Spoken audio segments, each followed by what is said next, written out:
On the line, the chair of the Anti-Defamation Commission, Dvir Abramovich. Morning. Good morning, Neil. Nice to be with you as always. Yeah, it just surprises me a bit because they're usually very sensitive to anything that involves a sexual double entendre. Obviously, you consider this as unacceptable? We do think it's unacceptable. We received a complaint from a father and his daughter who actually saw the license plate, and were quite shocked and upset. They actually lodged a complaint with VicRoads, and it led to an interesting investigation by my team. If you go onto the vplates.com.au website, and you can create and customize your own number plate, and I send it to your producer, you can come up with the most offensive racial slurs that you can imagine. Now, I accept people use those tags as a creative outlet, but as I said, I think it might be a slip at the wheel, and they need to ensure that these kinds of plates that contain anti-Semitic and racist acronyms, are given the thumbs down and are given a very straight no. Yeah, Hail SS and Nazis clearly is unacceptable, isn't it? Hail SS, they've misspelled it if they meant Hail SS. We're not sure exactly, but I think, Neil, as you and I have discussed in the past, these kinds of incidents really provide us with a springboard for a larger discussion about the state of hate and where we are. Yeah.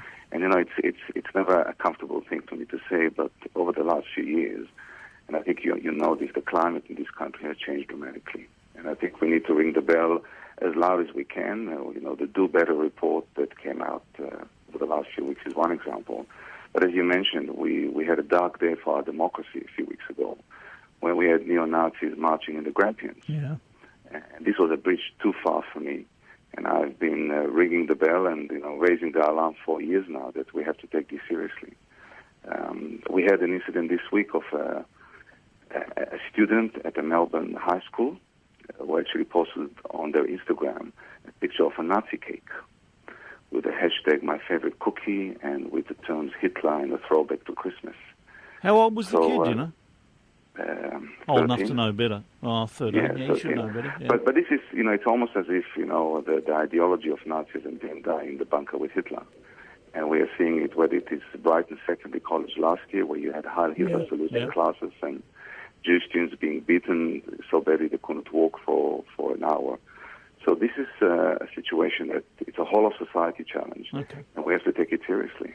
I agree with you. Just on another matter, and probably less, I think it is less dramatic, do you think the word gorilla is acceptable? Should I be saying... I noticed that the people for ethical treatment of animals are saying we shouldn't use the word chicken, pig or rat as insults because it's offensive to animals. That's going over the top a bit. What about gorilla? Because they wouldn't like that. Well, they wouldn't like me calling anybody a gorilla. But do you think that could be offensive? I think I've worked enough with you, Neil, and I've spoken with you to know what's in your heart. And I know that you're not a racist or a bigot. But I think we all have to be mindful of the destructive history in the past of such terms. And I think we also have to be sensitive to the feelings of others. And if there's a certain ethnic group or a minority group or a group of a certain sexual orientation that feels that certain terms are demeaning and degrading, I think we have to be aware of that. And, I know that you didn't mean any ill will here, and you didn't mean to demonize or to belittle anyone. But I think if we consistently hear the refrain that these kinds of words, and words have consequences, we know this. So they can blow up in our face. Wouldn't even call a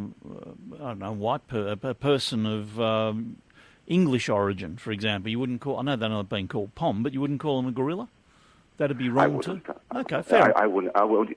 And Neil, the garden of our democracy at the moment is being infected with the wheat of intolerance. We're at an inflection point, and I think we all have a duty to make sure that this nation that we love pushes back against any form of prejudice. Thank you very much for your time. Dvir Abramovich from the Anti-Defamation Commission.